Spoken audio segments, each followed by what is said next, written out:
ایک شخص زندگی موت کی جنگ لڑ رہا تھا اور اس کے 4 بیٹے تھے. جو سب سے چھوٹا بیٹا تھا اس نے اپنے دوسرے 3 بھائیوں کو جمع کیا اور ایک عجیب سا فیصلہ ان لوگوں کے سامنے رکھا. کہا دیکھو والد بیماری سے جنگ لڑ رہے اور انہیں خدمت کی ضرورت ہے. کہا فیصلہ یہ ہے کہ اگر باپ کی خدمت میں کروں تو وراثت سے مجھے حصہ نہیں ملے گا، اور اگر باپ کی خدمت تم کرو تو تمہیں وراثت سے حصہ نہیں ملے گا. تینوں نے نظریں ملائی. کہا باپ تمہارا، اور اس کی آرزو بھی یہی تھی کہ میں باپ کی خدمت کروں. میرے آقا فرماتے اس نے اتنی خدمت کی. جب والد دنیا سے جانے لگا، وہ ہمارے پنجابی میں کہتے ہیں نا کہ جا پتر تینو ستے ہی خیران ہے. جب دنیا سے اس کا والد گیا تو اس پہ راضی گیا. زندگی کی بہاریں لیل و نہار کروٹیں بدلتے رہے. الاختصار، ایک شب وہ سویا اور خواب میں کوئی اللہ کا بندہ ملا. اس نے کہا کہ فلاں شجر کے نیچے 100 درہم پڑا ہے، جاؤ اٹھاؤ اور لے آؤ. وہ کہتا ہے کہ آیا کہ اس میں برکت ہے؟ کیونکہ کثرت اور ہے برکت اور ہے. کہا اس میں برکت نہیں ہے. صبح اٹھ کے وہ خواب اپنی بیوی کو سنایا تو بیوی نے کہا گھر کے حالات آپ کے سامنے ہیں، ہمارے گھر میں فاقے ہیں، تو جائیں اور جا کے اٹھا لیں. کہا نہیں جاؤں گا. وہ فرماتے میں دوسرے دن پھر سویا تو مجھے وہی بزرگ ملے. کہا بیٹے وہاں 10 درہم پڑے ہیں. کہا برکت ہے؟ کہا برکت نہیں ہے. تیسرے دن پھر ملے. کہا وہاں 1 درہم پڑا ہے. کہا برکت ہے؟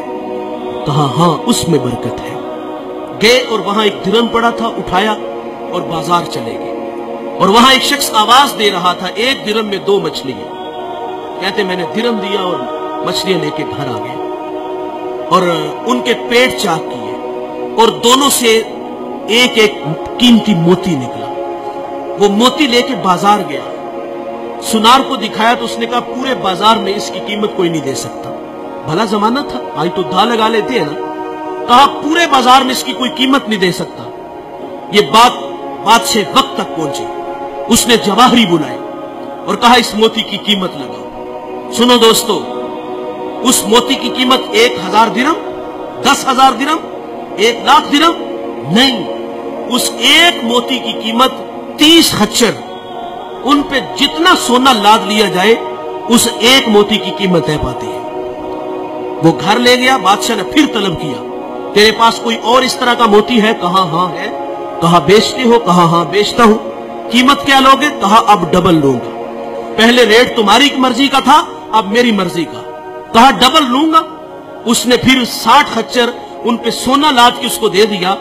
اس شہر کا بادشاہ کے بعد سب سے امیر آدمی وہ بنا. کون؟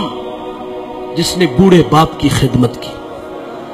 جس نے باپ کی خدمت کی وہ اس شہر کا امیر شخص بنا. اور دوستو دولت ہی سب کچھ نہیں، ماں باپ بہت بڑی دولت ہے.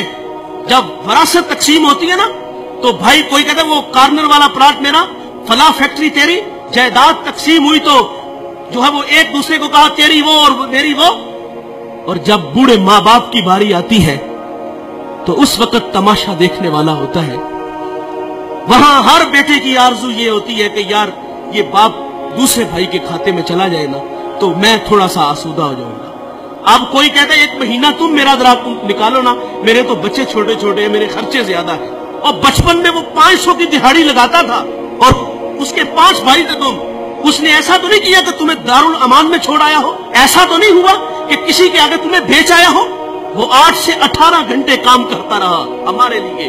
اور آج وراثت تقسیم ہوئی تو کہا باپ تیرا، ماں تیری، تیرا کچھ نہیں لگتا. وہ ہمارے لیے انہوں نے کتنی قربانیاں دی، کتنی محبتیں بانٹی.